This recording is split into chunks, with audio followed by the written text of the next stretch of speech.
premier temps de louange, où le livre nous propose 3 ou 4 chants pour chaque rencontre, de chants qui mettent les enfants en joie pour la suite de la rencontre.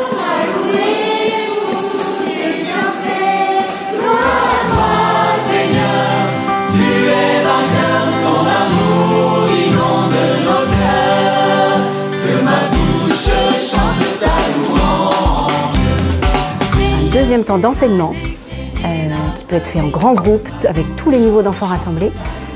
Un temps d'enseignement pour lequel on nous propose de nombreux outils afin d'imager ce temps.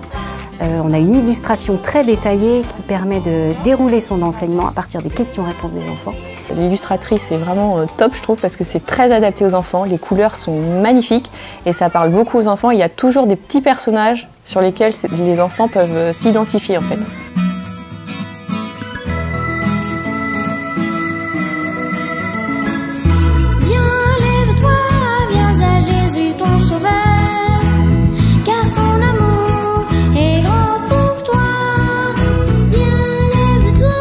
Moi, j'ai souvenir d'une des images sur la confession où en fait tout de suite il y a un enfant qui m'a dit mais là ça pourrait être moi.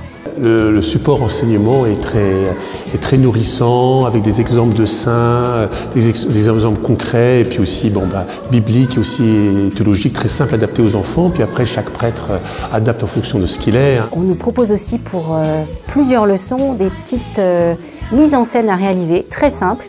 Je pense à la leçon sur le péché, où là, on nous propose d'apporter une corde et une paire de ciseaux et on fait comprendre aux enfants qu'on est relié à Dieu par une corde et que quand on se dispute, la corde se rompt et quand on se réconcilie, on fait un beau nœud dans la corde et le lien est rétabli. Donc ça, c'est vraiment des images que les enfants mémorisent et qui leur permettent de comprendre d'une façon très profonde les mystères de la foi.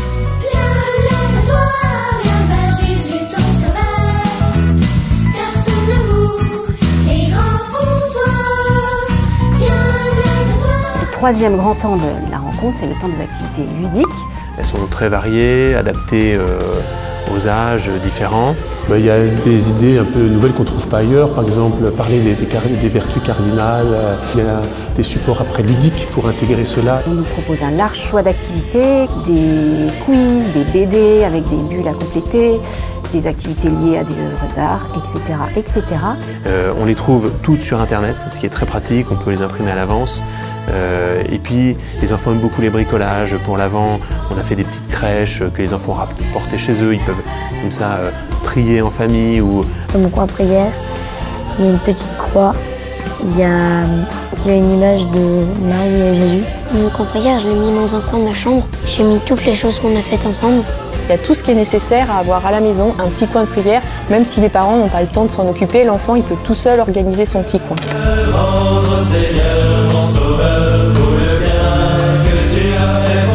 Le principe de cette méthode, c'est vraiment de donner un choix le plus large possible au catéchisme pour que l'on puisse piocher ce qui convient à notre groupe d'enfants et ce qui nous convient à nous aussi personnellement. En fonction de la durée de la séance ou de mon planning de l'année, je peux facilement m'adapter.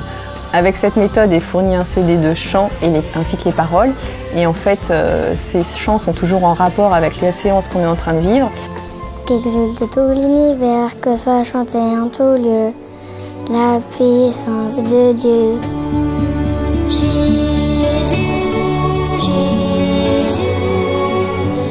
Le quatrième temps proposé pour la rencontre, c'est le temps de la prière, un temps très important. On nous propose là encore quelques chants. L'ensemble de cette méthode, on voit bien que c'est le Christ qui est au centre, entrer en communion avec lui. Les enfants découvrent alors que le Christ est vraiment présent.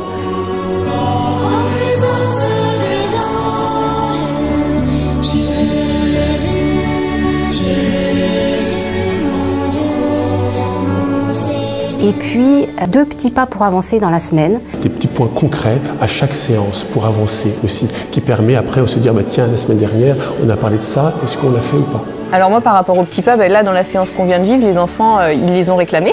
Là, tout à l'heure, il y a une petite qui a dit en fait, les petits pas, ça l'aidait à vivre plus près de Jésus pendant les temps hors caté. Surtout que là, en fait, aujourd'hui, le petit pas, c'était justement quand mes parents me demandent un service, je le rends avec joie. Et du coup, ça, les enfants, c'est quelque chose qu'ils ont bien dans la tête.